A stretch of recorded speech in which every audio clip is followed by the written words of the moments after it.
छात्रों को जो भी लीगल मदद हम लोग प्रोवाइड कर सकते हैं वो दी जाएगी। भाजपा के नेताओं द्वारा किए गए हैं जानबूझ करके प्रदर्शनकारियों को फंसाने के लिए, वो तमाम मुकदमे भी उसमें शामिल हों। जिन साथियों को कल रात शिफ्ट किया गया था बेउर जेल में, उन साथियों के साथ बहुत हिंसा हुई थी। धर्म के नाम पे उनको धमकियां दी जा रही थी। बोल रहे थे इनकाउंटर कर देंगे। जब पुलिस कर्मियों के ऊपर कोई हिंसा होती है, उसके इंसिडेंट्स पहली बात तो डिस्प्रपोर्शनेटली कंपैरिजन में बहुत कम होते हैं और तुरंत उन पे संज्ञान लिया जाता है।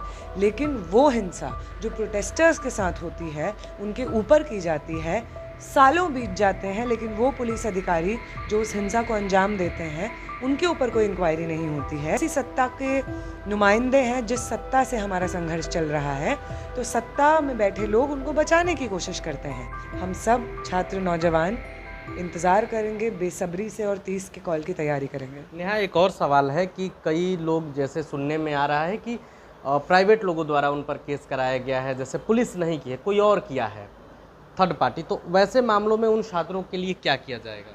उन छात्रों को जो भी लीगल मदद हम लोग प्रोवाइड कर सकते हैं वो दी जाएगी। इनफैक्ट ये जो एम्बिट है, क्योंकि वो भी प्रोटेस्ट्स के माध्यम से ओरिजिनेट होती हैं ये सब तमाम जो मुकदमे हैं, तो हम लोग बात करेंगे कि इसको भी उस एम्बिट में शामिल किया जाए। अगर इस तरीके के मुकदमे वापस हो रहे हैं तो ये जो भाजपा के नेताओं द्वारा किए गए हैं जानबूझ करके प्रदर्शनकारियों को फंसाने के लिए, वो तमाम मुकदमे भी उसमें शामिल हों और वो वापस हो, ये हम लोग बात करेंगे। अच्छा, आरोप है जो छात्रों के साथी हैं वो बता रहे थे कि जो मेरे साथी मित्र हैं वो 30 से 35 घंटे तक भूखे हैं, उन्हें मारा गया है बेरहमी से, तो इस पर क्या होगा? पुलिस से सवाल पूछा जाएगा? बिल्कुल, आप सही कह रहे हैं। हम लोग भी, हमारी टीम जब बेउर जेल में थी तो वहाँ पे हमें पता चला कि जिन साथियों को कल रात शिफ्ट किया गया था बेउर जेल में, उन साथियों के साथ बहुत हिंसा हुई थी। हमारे खुद के साथी जो वहाँ बेउर जेल में बंद हैं, हमें पता चला कि जाति धर्म के नाम पे उनको धमकियाँ दी जा रही थी। बोल रहे थे इनकाउंटर कर देंगे, जब मालूम चला कि एक मुस्लिम प्रोटेस्टर हैं जो कि अरेस्टेड हैं।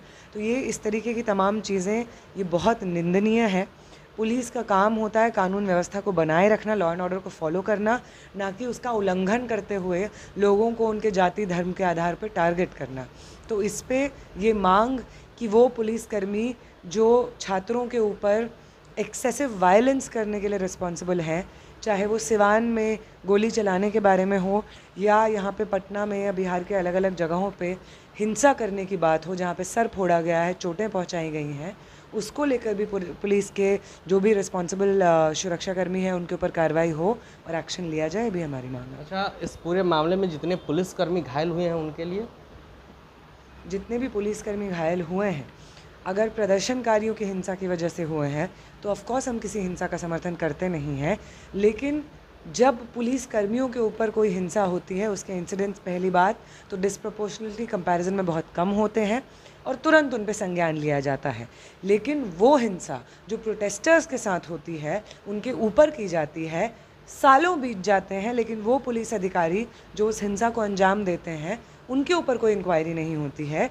इसलिए क्योंकि वो एक सिस्टम का हिस्सा है, वो उसी सत्ता के नुमाइंदे हैं जिस सत्ता से हमारा संघर्ष चल रहा है, तो सत्ता में बैठे लोग उनको बचाने की कोशिश करते हैं। इसलिए बार बार ये बोलना ज़रूरी है कि वो पुलिसकर्मी जो वर्दी का प्रोटेक्शन लेकर के इस हिंसा को करते हैं उनके ऊपर कार्रवाई हो। अच्छा, प्रभातखबर.com, विश्वास वही, रफ्तार नहीं।